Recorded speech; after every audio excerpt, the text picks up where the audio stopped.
Welcome to Unleashed.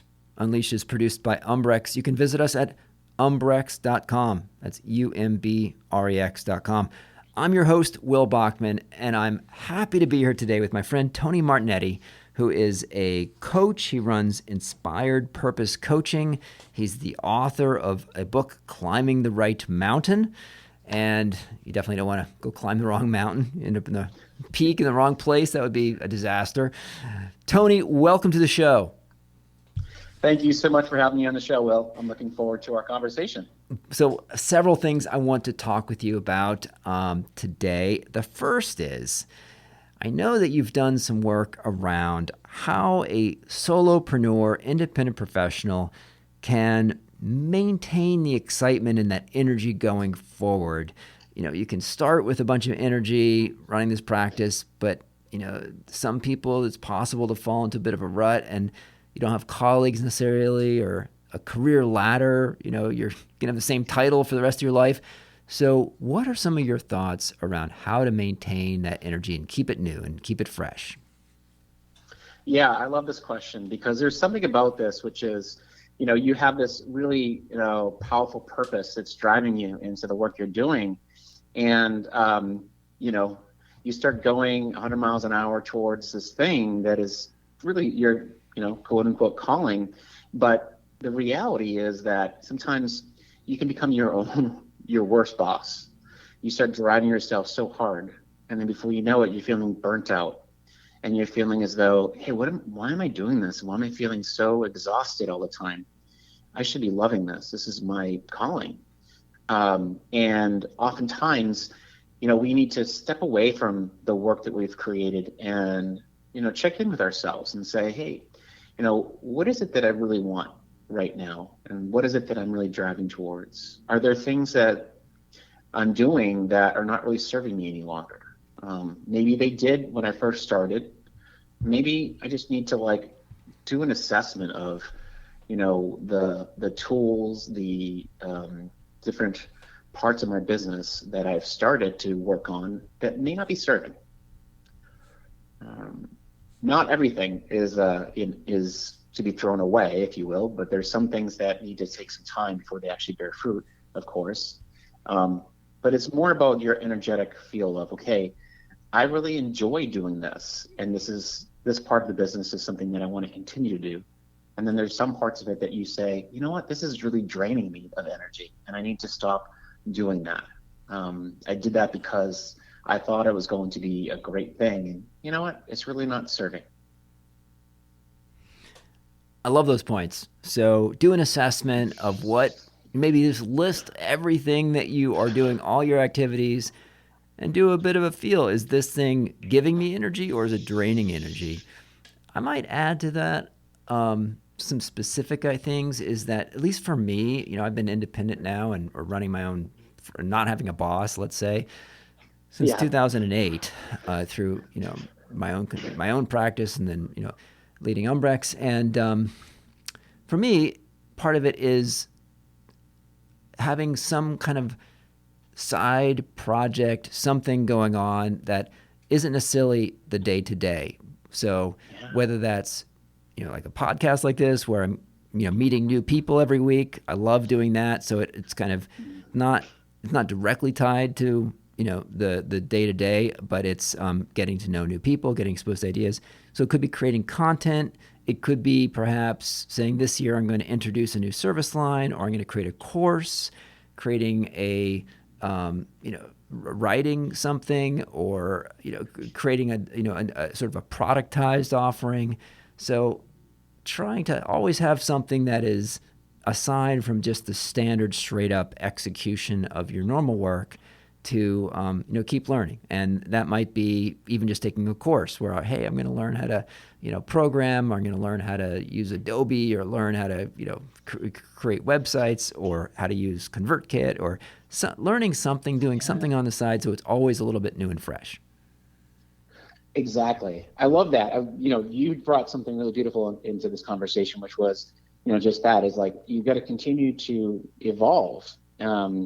you show up, you add value to people, but you have to actually add value to yourself along the path to say, how am I keeping things interesting and inspiring, to really borrow a term that I'm always thinking about is, how am I making sure that I'm inspiring myself and keeping the fuel going so that I'm not getting, kind of burnt out and stale.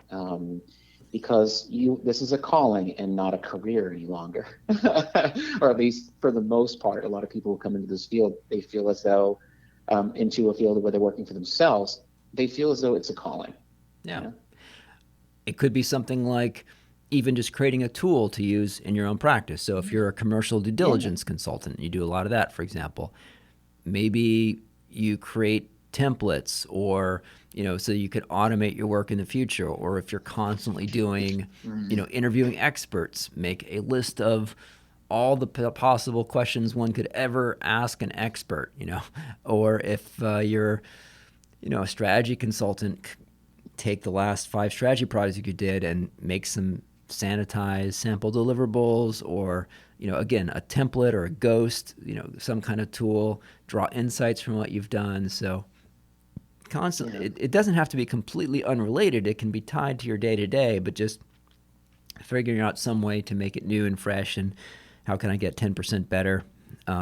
Yeah. So There's something you're tapping into here, which I think is really interesting, is that, like, when people start their business, there's a sense of wanting to run so fast out of the gates and start to hit everything and do everything.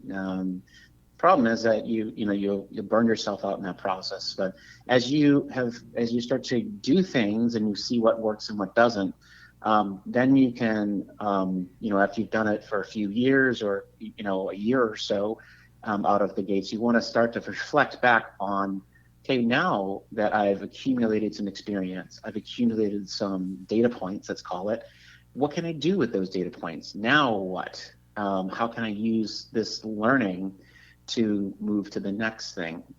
Before I was running, now I'm gonna slowly walk with intention and create leverage with my business that allows me to now see how the things that I do that make a difference are going to be the things I'm going to focus on. I love that. You can use your conscious mind to try to answer those questions. A couple things that I like to also incorporate are, Julia Cameron talks about it in The Artist's Way. She introduced these 2 concepts 20, 30 years ago. One is morning pages, right? Where the Yes. first thing after you get your tea or coffee in the morning is to sit down before you've checked your email and write for 20 minutes. She recommends longhand. I'm not so into that, so I type mine in Evernote, but just completely unstructured writing, not a journal where you may never you're not supposed to actually go back and read it, just free form writing, whatever comes to the top of your head. I find that very powerful as a way to access your unconscious and just ideas bubble up. And then the other thing she talks about is the artist date, where you go on your own once a week, you do something out of the ordinary to just inspire your creativity. And it doesn't have to be a museum, it doesn't have to be going to the theater. It could be just going to a specialty, used record store, like a specialty like Yeah. stamp shop, or taking a walk in your neighborhood and looking for something very particular, like I'm going to look for weeds and try to identify weeds in my neighborhood, or try to find odd pebbles on the sidewalk. Something to get outside of your day to day, and doing those 2 things can just help really open up new ideas that you wouldn't even have expected. Yeah. I You would need to love to change your hear perspective. A what are change of some of perspective. your beyond those 2. What are some of your tips as a coach of how to tap into that inspiration? Yeah. I mean, one of the things that I think is so important is to get out of your current environment, because one of the things that I've been leaning to, especially now, and I'll share this idea that, like, my word of the year, which I know some people cringe when they say that, is that I want to tap into awe this year, awe, AWE, Love it. because you can't get the sense of awe sitting behind a desk. You have to get out of your environment and experience awe by getting outside And it doesn't mean you have to be like a nature freak, but maybe it is going to a museum. Maybe it is just going for a walk with some people who, a good conversation can create some sense of awe. But you want to experience something that has you believing in something bigger than yourself. Okay, Tony, And so how have you experienced awe so far this year? What have you done? Let's hear it.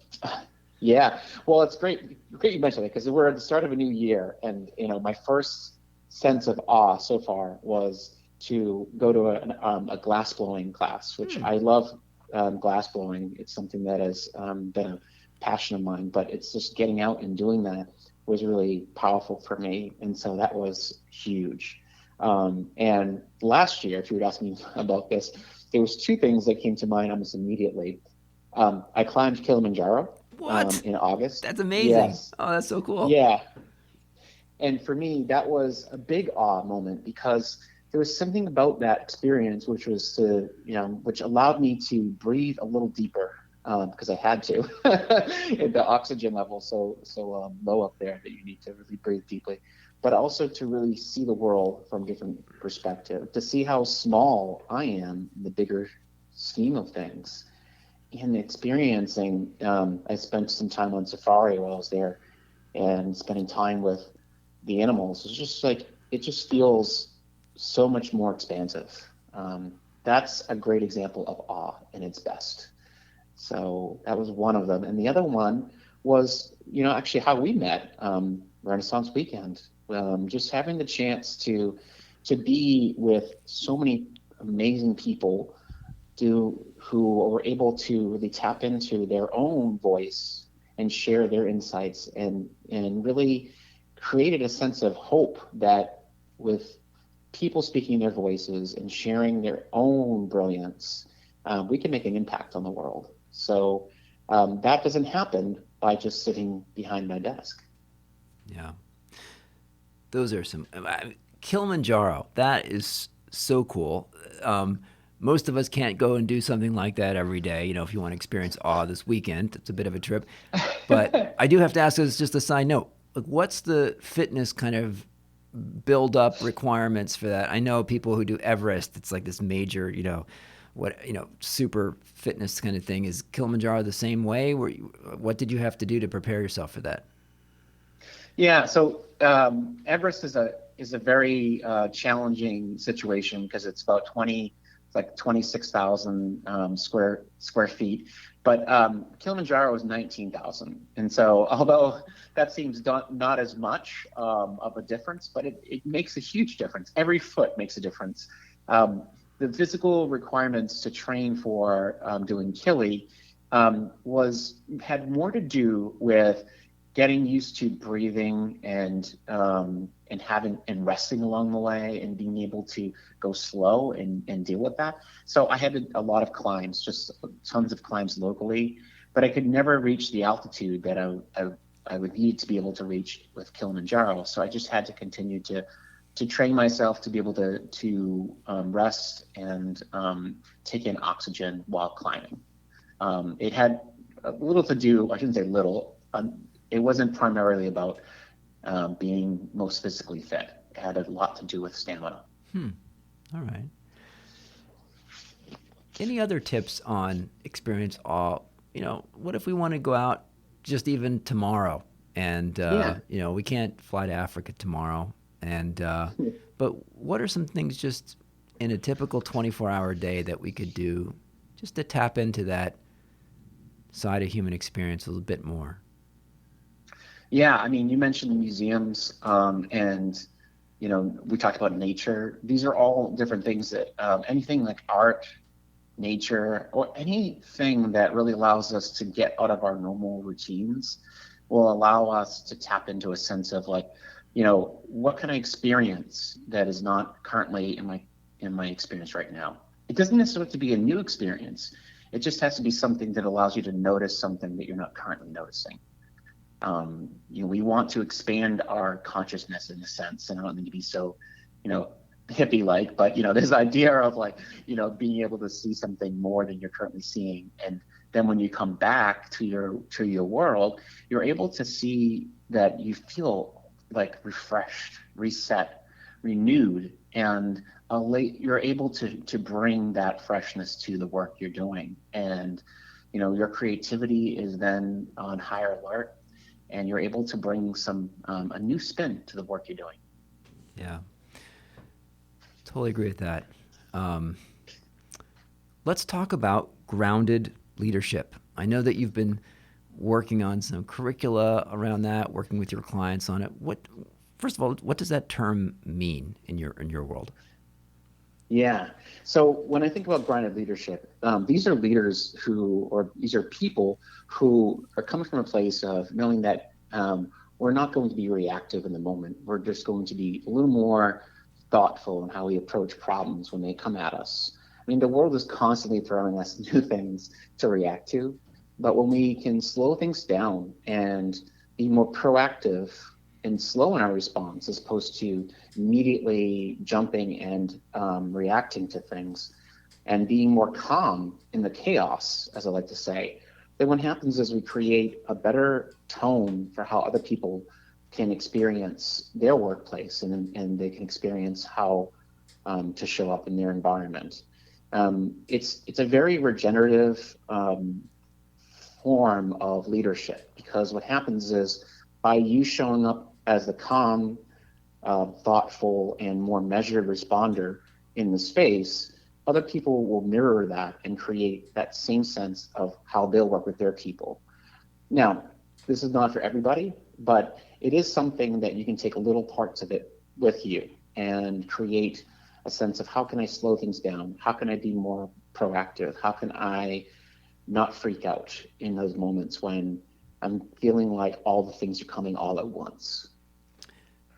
Set up an Yeah. example. It could be a fictionalized example or sanitized Yeah. from one of your clients of Yeah. a situation where some triggering event happens and ungrounded leadership would be response A, but someone who's grounded, what would they do and what would response B look like? What would the grounded response look like? Give us an example. Yeah. Well, let's say like a clinical trial comes back, some results come back and they say, okay, well, the first thing we're seeing is, that there's maybe a client had a poor reaction, or, there's an adverse reaction. And the first thing that people would think is we got to jump in and have a response or cancel the trial or figure out how to, to put a stop to this immediately and rush a press release out. And of course, eventually you're going to communicate, but the first thing you want to do is let people see, okay, what is it that we're learning from this? What is this really? What are we reacting to?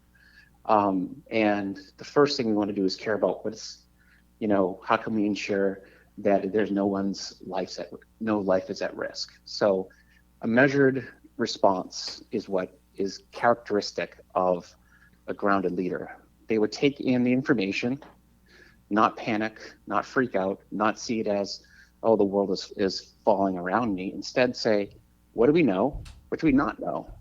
And how are we going to use this information to move forward in the most intentional way? This strikes me a little bit as moving from what Daniel Kahneman talks about as system 1 to system 2 thinking, moving from just pure intuitive, instinctive response, fight or flight, to a more rational, calm, measured approach.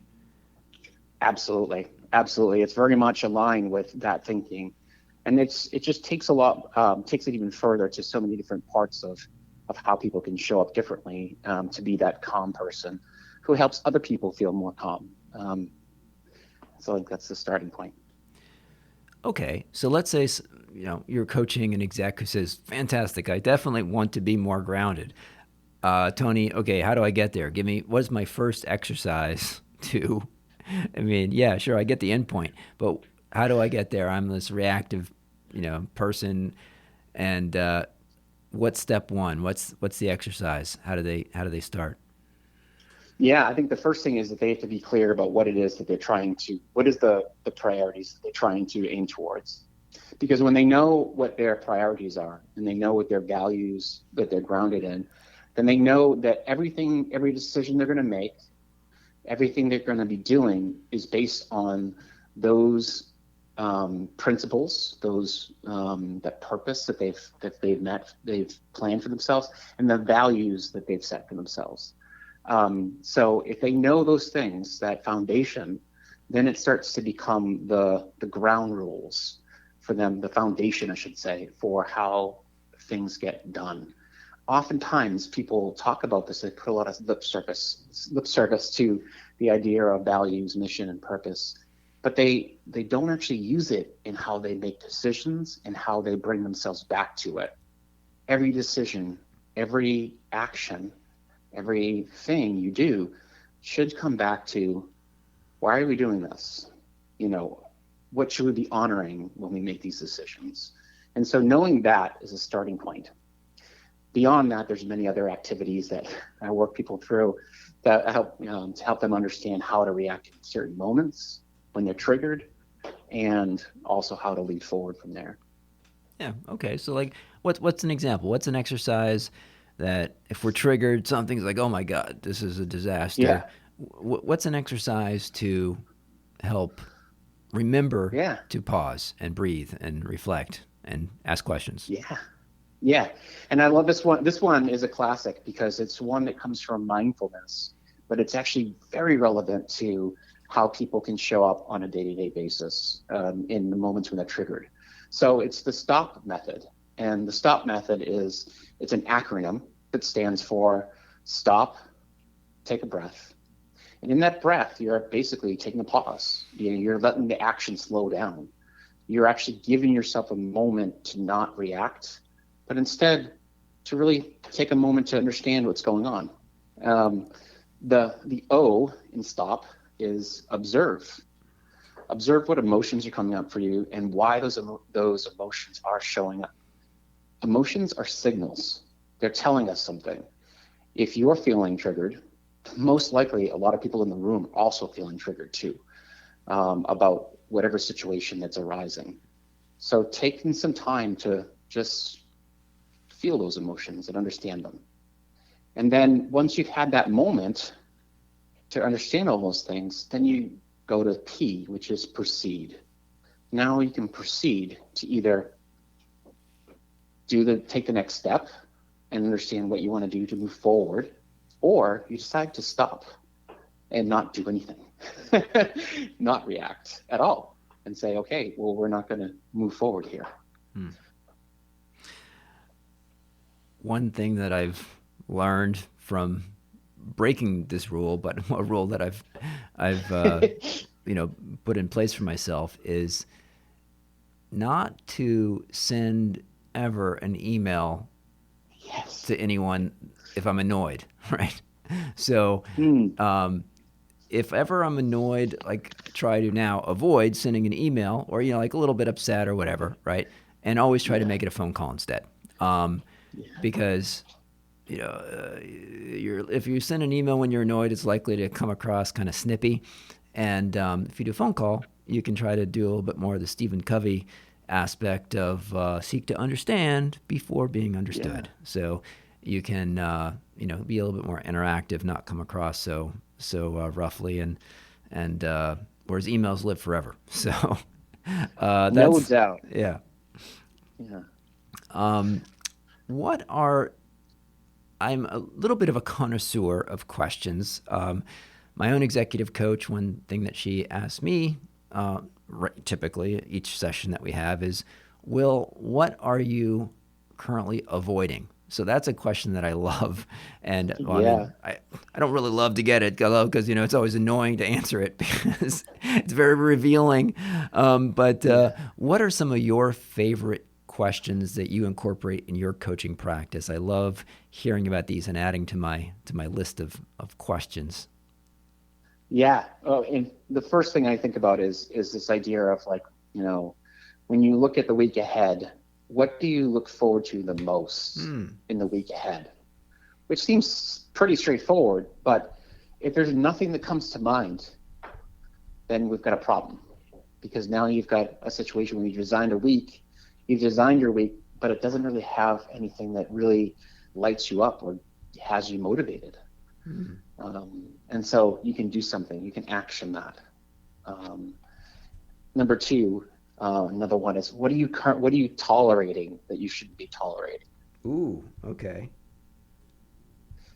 We tend to tolerate a lot, and especially when it comes to teens, if you tolerate bad behavior and people see that, then what happens is that persists and becomes a problem. And people then also start to pick up on and say, I can do this too. So the best thing you can do is identify the things you're tolerating and say, I don't want to tolerate that. That's not what I want for my team. And address it. That is such a great question. It's not, I mean, it could be applying to people or behavior, but it could also apply to all sorts of things, like just Yeah. oh, I have these unanswered bills on my desk, or I have, Yeah. I know I have to update Windows or something, and it keeps giving me this pop up, and I just put it off, or there's just all these things that they just drag at your attention when you don't deal with them. So that's a very revealing question. Okay, give me some more. I love this. This is great. Yeah. And the last thing is, what is one conversation that I'm putting off that I really need to have, and with who? And I know, similar to your avoidance question, but I think the key thing is that there's always a conversation that is waiting on the horizon, and we're just so hesitant to have it because we know that on the other side of that is something amazing, or something that just has to happen so that you can move forward with your life and with your work. What sorts of answers do you get from your clients, in a sanitized way, of course, that you could share, like the typical sorts of responses or categories of responses to that avoided conversation or conversations that are waiting question?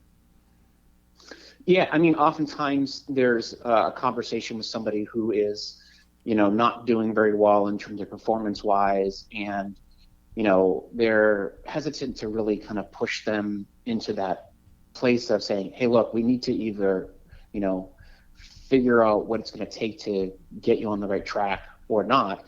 And, that's all it really is this conversation that they need to have. But they're hesitant because they know that this is going to put them meaning the client and this person, into a very comfortable conversation. But ultimately, on the other side of that is a common understanding, an understanding of each other. And ultimately, at the very least, if the person who hears this and doesn't react well to it, at least then the knowledge can help them to take an action that will put them in the right place. If that means moving on, then that's fine. At least there's that sense of not holding back and tolerating the things that are currently going on, especially when it's a tension that is felt by others in the team. Let's talk about your book for a minute, Climbing the Right Mountain. What Yes. inspired you to write that, and what's the message that you hope people are taking away from that book?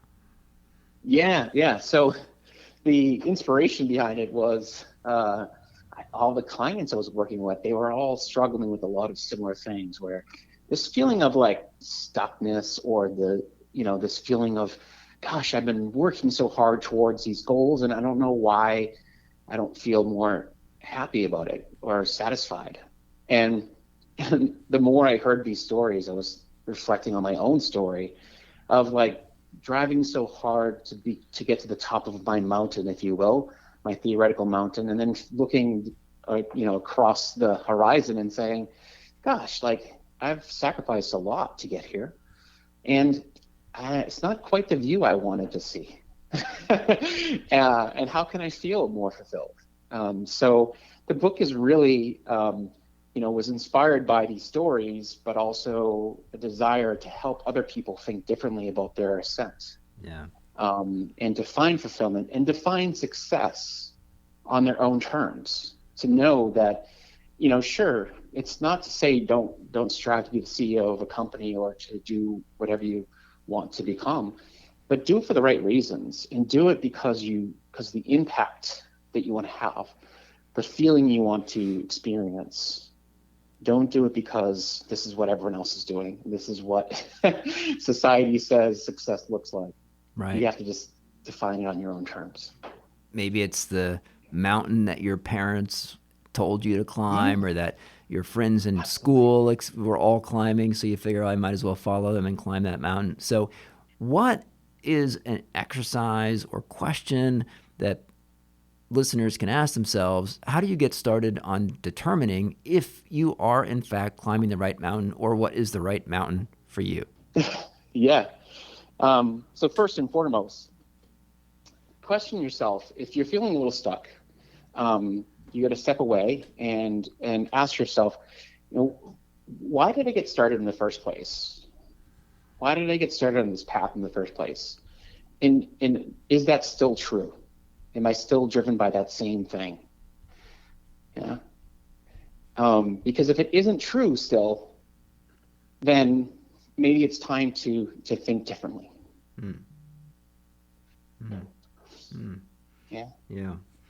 Um, Sometimes you can, try to tap into your childhood and say, when I was a Yeah. kid, what were the things that I most enjoyed doing, right?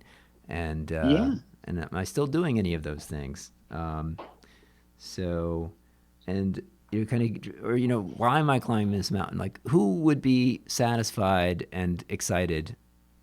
Maybe who's another way of framing the question that I've seen is, who's with whom are you seeking status, Yeah.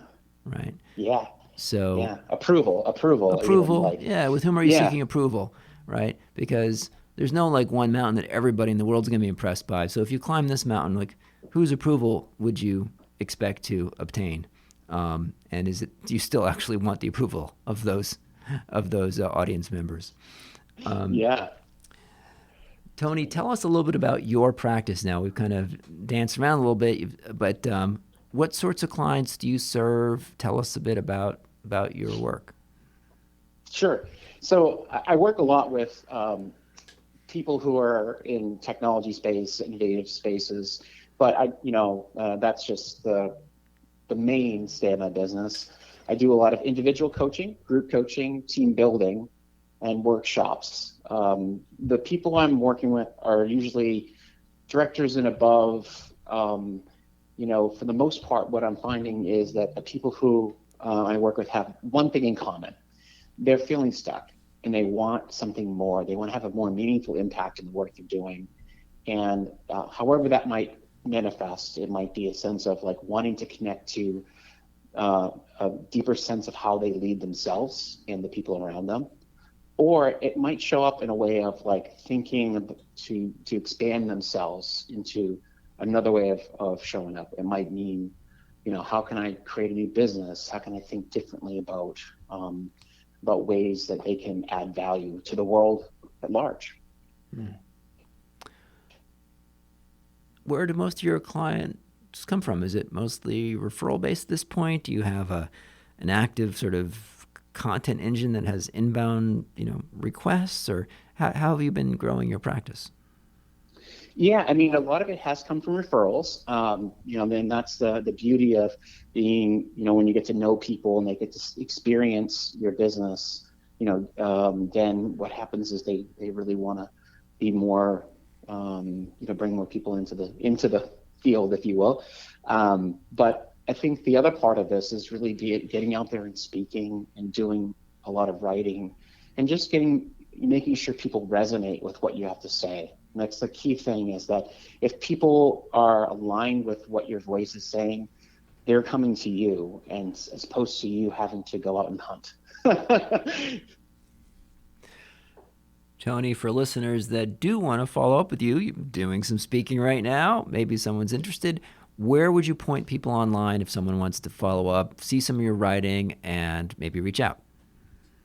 Absolutely. The best place for them to find me is on inspiredpurposecoach.com. I have an assessment there you can take if you'd like to get an idea of where you are now and where you'd like to go.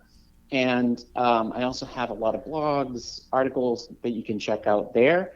And the other place you can find me is on LinkedIn. That's where I'm most prominently showing up in social media. So you can find me at Tony Martignetti. We will include those two links in the show notes. Tony, Thank you so much for joining today. I really enjoyed the conversation. Same here, Will. Great to see you. Great to hear from you.